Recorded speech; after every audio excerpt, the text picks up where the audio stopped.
নুশুনয় হৰি কথা। হৰি কথা নুশুনিলে হৰি কৰ্মত আপুনি আমি উপাৰ্জন কৰা অৰ্থ যদি নলগাওঁ সেই অৰ্থৰ কোনো মূল্য নাই।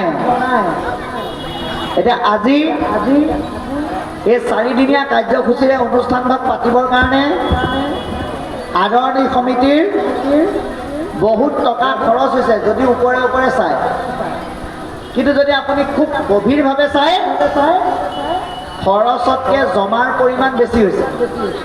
কিয়? এৰা এক গুণ লগাইলে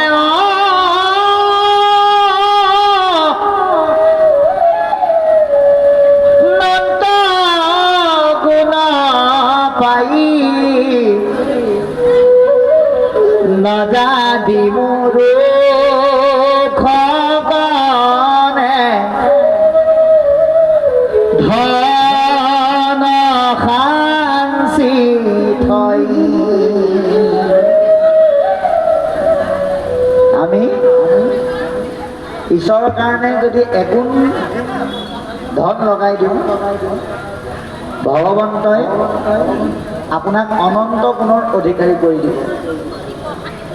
সেইকাৰণে আমি ধনৰ অহংকাৰ কৰিব নালাগে আৰু বলৰ অহংকাৰ কৰিব নালাগে।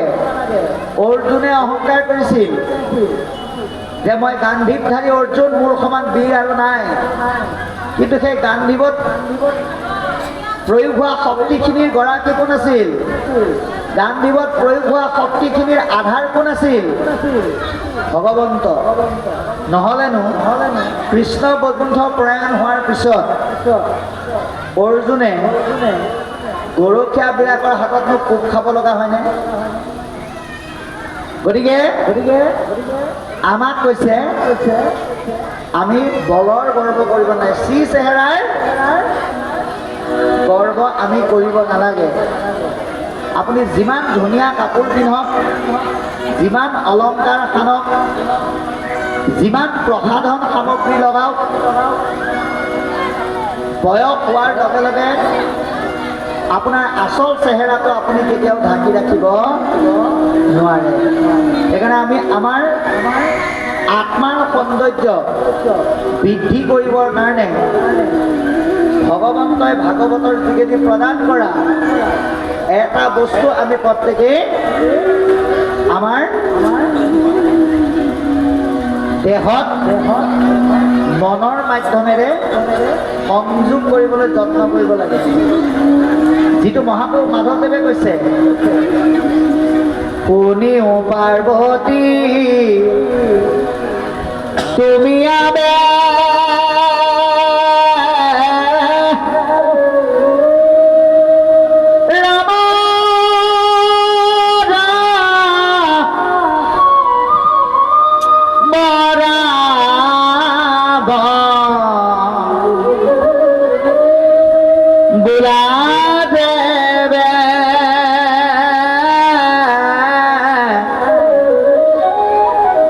তোমাৰ বদন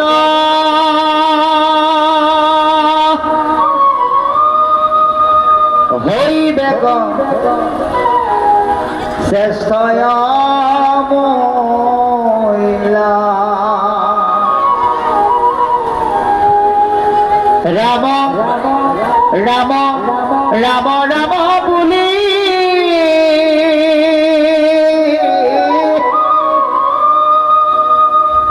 ৰাম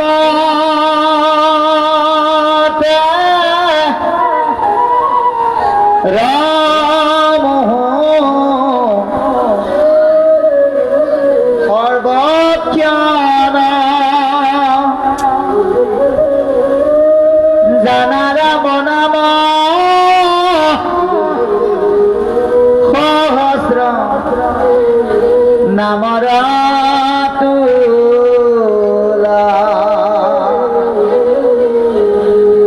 সমস্ত সৌন্দৰ্যৰ শ্ৰেষ্ঠ সমলে হ'ল ভগৱন্তৰ নাম, যাৰ দ্বাৰা আমি নিজক ধুনীয়া কৰি ৰাখিব পাৰোঁ।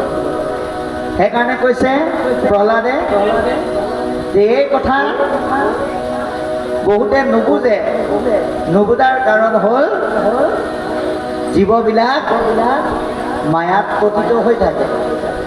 এই মায়াই জীৱবিলাকক ইমানেই প্ৰতীত কৰে, স্বয়ং সৃষ্টিকৰ্তা ব্ৰহ্মাও ভগৱন্তৰ মায়াত পতিত হৈ আছে। ব্ৰহ্মা আদি কৰি জীৱজগত ৰাম ৰাম ৰাম ৰাম ৰাম মায়া সত্যা মাজে আশ্ৰয় ঘুমতি যায়।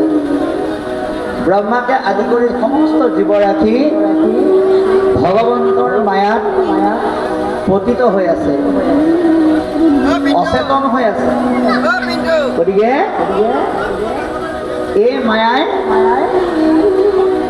ক্ৰিয়া কৰাৰ কাৰণে আমি নিজক ধৰি ৰাখিব নোৱাৰাৰ ফলত সংসাৰৰ বিভিন্ন নিকাৰ ভোগ কৰিবৰ কাৰণে বাৰে বাৰে জন্ম, বাৰে বাৰে মৃত্যু, এই চক্ৰবত অৱস্থাত বিভিন্ন যোনিত আমি ঘূৰি থাকিব লগা হৈছে বুলি আমাক পদপথে কৈছে।